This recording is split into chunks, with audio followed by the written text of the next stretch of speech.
Ready to go beyond those Rumi quotes you see everywhere. Yeah, those little snippets are everywhere, but they only scratch the surface. Right. Like we're talking full immersion today, deep dive into the real Rumi. And thankfully, we've got his Wikipedia page. It's a solid place to start, right? Absolutely. Okay, so 1207. 1207. Yeah, born way back then. That's what Wikipedia says, at least. And get this, in what's now Afghanistan or Tajikistan. Imagine that, like on your birth certificate, place of birth, maybe here, maybe there. And that actually speaks volumes about his life. Think about it. This was around the time of the Mongol conquests. Huge upheaval. His family was on the move, eventually landing in Konya, modern-day Turkey. Wow, so that journey, all that displacement really shaped him. Hugely. You can see the impact on his work. Makes sense. Yeah. Speaking of impact, how does someone born in present-day Afghanistan become this pillar of Persian literature, but in Turkey? Right. It's fascinating, isn't it? But it highlights that cultural fusion happening in Anatolia under the Seljuks, this blending of Turkish and Persian traditions. Even his nickname Rumi hints at that, means Roman, anyone living in the Roman Empire's old lands. Wow, I'm already getting a headache trying to picture this cultural tapestry. Right. And then there's the name. Wikipedia is like, Mohammed bin al-Hussein al-Khatibiyya Belkia Bakri. Like, try fitting that on a business card. No kidding. But, you know, each part tells a story, lineage, birthplace. Yeah. And then there's those nicknames. Maulana, meaning our master. That's powerful. Our master.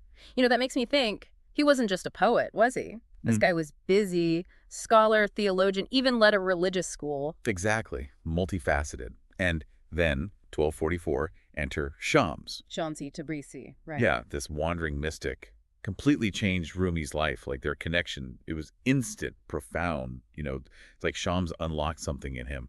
This outpouring of poetry, incredible. Okay, but no amazing story without a little drama. So Shams disappears.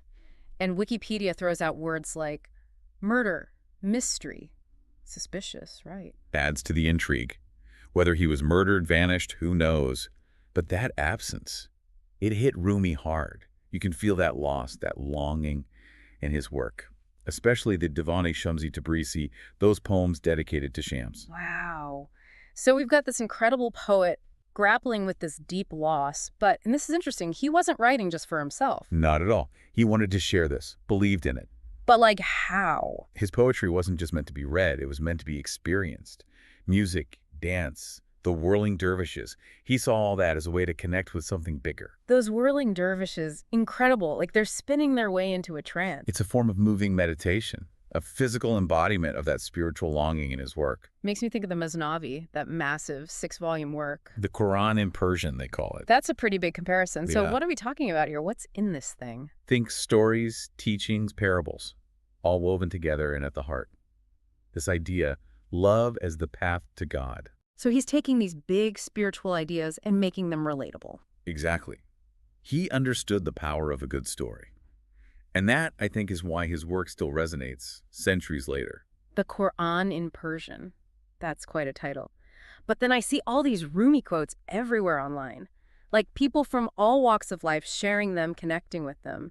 So what is it about Rumi that speaks to so many people, even now? It's like he captures this universal longing, you know, this desire to connect, to find meaning. And yeah, his work is rooted in Islamic tradition, absolutely. That comparison to the Quran highlights that. But there's something about Rumi that goes beyond any one religion. It's interesting, though, because Wikipedia mentions some scholars being very protective of Rumi. Like some want to keep him strictly in the Islamic tradition, downplay the Sufi influence, things like that. Well, it makes sense, right? People connect with what resonates and they want to claim it for their own. But it does raise this question. How do we honor the original context while appreciating the universal appeal? Right. It's a tough one. And speaking of things that resonate, that word love is everywhere in Rumi's poetry. But it's clearly more than just like romantic love. Right, no? absolutely. For Rumi, love, that was like a force of nature, cosmic energy. It was everything.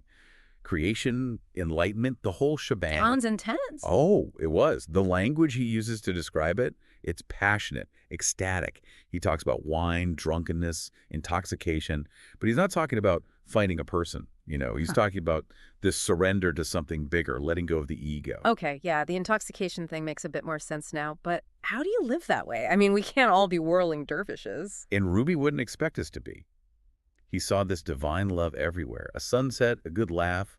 It's about being present, noticing the beauty in the everyday. Less about grand gestures, more about appreciating the little things. Exactly. It's that internal shift. And that's the power of his poetry. It's not just about reading the words. It's about letting them spark something inside you. You know, that reminds me, Wikipedia mentioned that Rumi's poetry, it wasn't just meant to be read on a page, it was meant to be shared, sung, even danced to. Absolutely. Yeah. Think of the whirling dervishes. That's the embodiment of his poetry, right? Yeah. Connecting with the divine through movement. Wow, they're like living, breathing poems. Exactly. And while we may not be dervishes, we can still find ways to embody that energy. Read his poems aloud, feel the rhythm, even just letting his words move you. Find your own way to connect. Yes. And, that brings us to Rumi's legacy. This festival in Konya, Turkey, every year, the Ayorus, they call it, the nuptial night. The nuptial night for his death, that's different. It is. But for Rumi's followers, death wasn't an ending, but a union with the divine. Like the ultimate expression of that love and longing he writes about. It's really amazing how his work continues to resonate. I mean, you see his quotes everywhere these days. Social media, coffee mugs, there's even a Rumi tattoo shop down the street from me.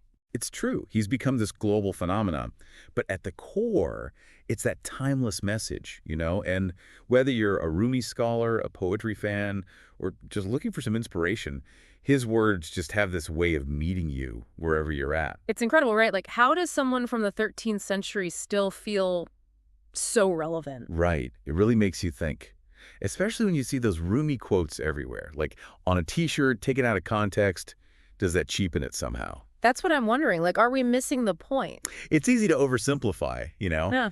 to grab a quote and miss the deeper meaning. So what's the solution? Start reading, like, scholarly interpretations. Should we all become Rumi experts? Well, we could. But really, it's about approaching his work with curiosity and respect. Read different translations, look for the context. Don't just scratch the surface. Exactly. Those quotes, they're like entry points. But there's a whole world behind them.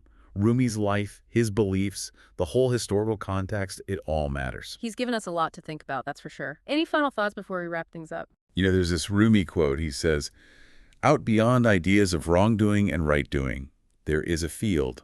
I'll meet you there." Wow. It's like he's saying, look, sometimes the truth, it's beyond words, beyond definitions. I love that. And on that note, we'll leave you all to find that field for yourselves. Go explore, read some Rumi, put on some music, maybe even try a little whirling. Thanks for joining us for this deep dive.